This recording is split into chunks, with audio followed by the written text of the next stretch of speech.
Albert Einstein once said, everybody's a genius, but if you judge a fish by its ability to climb a tree, it will live its whole life believing that it is stupid. Ladies and gentlemen of the jury, today on trial we have modern day schooling. Glad you could come. Not only does he make fish climb trees, but also makes them climb down and do a 10-mile run. Tell me, school, are you proud of the things you've done? Turning millions of people into robots, do you find that fun? Do you realize how many kids relate to that fish? Swimming upstream in class, never finding their gifts, thinking they are stupid, believing they are useless? Well, the time has come, no more excuses. I call school to the stand and accuse him of killing creativity, individuality, and being intellectually abusive. He's an ancient institution that has outlived his usage. So, Your Honor, this concludes my opening statement, and if I may present the evidence of my case, I will prove it. Proceed. Exhibit A. Here's a modern day phone. Recognize it? Here's a phone from 150 years ago. Big difference, right? Stay with me. Here's a car from today, and here's a car from 150 years ago. Big difference, right? Well, get this. Here's a classroom of today, and here's a class we used 150 years ago. Now, ain't that a shame? In literally more than a century, nothing has changed. Yet you claim to prepare students for the future? But with evidence like that, I must ask, do you prepare students for the future or the past? I did a background check on you and let the record show that you were made to train people to work in factories, which explains why you put students in straight rows, nice and neat, tell them sit still, raise your hand if you want to speak, give them a short break to eat, and for 8 hours a day, tell them what to think.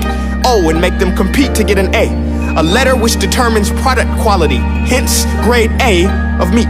I get it. Back then, times were different. We all have a past. I myself am no Gandhi. But today, we don't need to make robot zombies. The world has progressed. And now we need people who think creatively, innovatively, critically, independently, with the ability to connect. See, every scientist will tell you that no two brains are the same. And every parent with 2 or more children will confirm that claim. So please explain why you treat students like cookie cutter frames or snapback hats, giving them this one-size-fits-all crap. Watch your language. Sorry, Your Honor, but if a doctor prescribed the exact same medicine to all of his patients, the results will be tragic. So many people would get sick, yet when it comes to school, this is exactly what happens. This educational malpractice, where one teacher stands in front of 20 kids, each one having different strengths, different needs, different gifts, different dreams, and you teach the same thing the same way? That's horrific. Ladies and gentlemen, the defendant should not be acquitted. This may be one of the worst criminal offenses ever to be committed. And let's mention the way you treat your employees. Objection. Overruled. I want to hear this. It's a shame. I mean, teachers have the most important job on the planet, yet they're underpaid? No wonder so many students are short-changed. Let's be honest, teachers should earn just as much as doctors, because a doctor can do heart surgery and save the life of a kid, but a great teacher can reach the heart of that kid and allow him to truly live.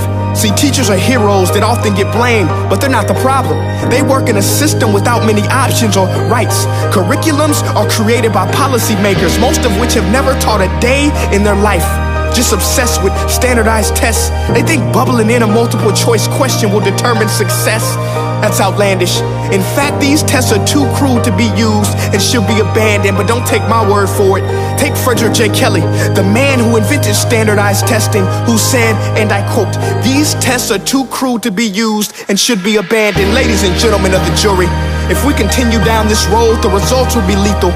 I don't have much faith in school, but I do have faith in people. And if we can customize healthcare, cars, and Facebook pages, then it is our duty to do the same for education, to upgrade it, change it, do away with school spirit, because that's useless. Unless we're working to bring the spirit out of each and every student, that should be our task. No more Common Core. Instead, let's reach the core of every heart in every class. Sure, math is important, but no more than art or dance. Let's give every gift an equal chance. I know this sounds like a dream, but countries like Finland are doing impressive things. They have shorter school days, teachers make a decent wage, homework is non-existent, and they focus on collaboration instead of competition. But here's the kicker, boys and girls. Their educational system outperforms every other country in the world. Other places like Singapore are succeeding rapidly. Schools like Montessori, programs like Khan Academy. There is no single solution, but let's get moving. Because while students may be 20% of our population, they are 100% of our future. So let's attend to their dreams, and there's no telling what we can achieve. This is a world in which I believe, a world where fish are no longer forced to climb trees. I'll rest my case.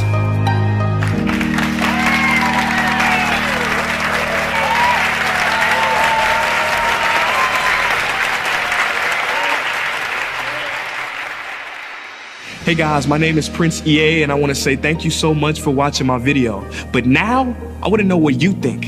How can we together create a more efficient, effective, and just better future of learning? I want you to visit nestday.com/preorderthefuture and share your thoughts and ideas on the topic. Peace.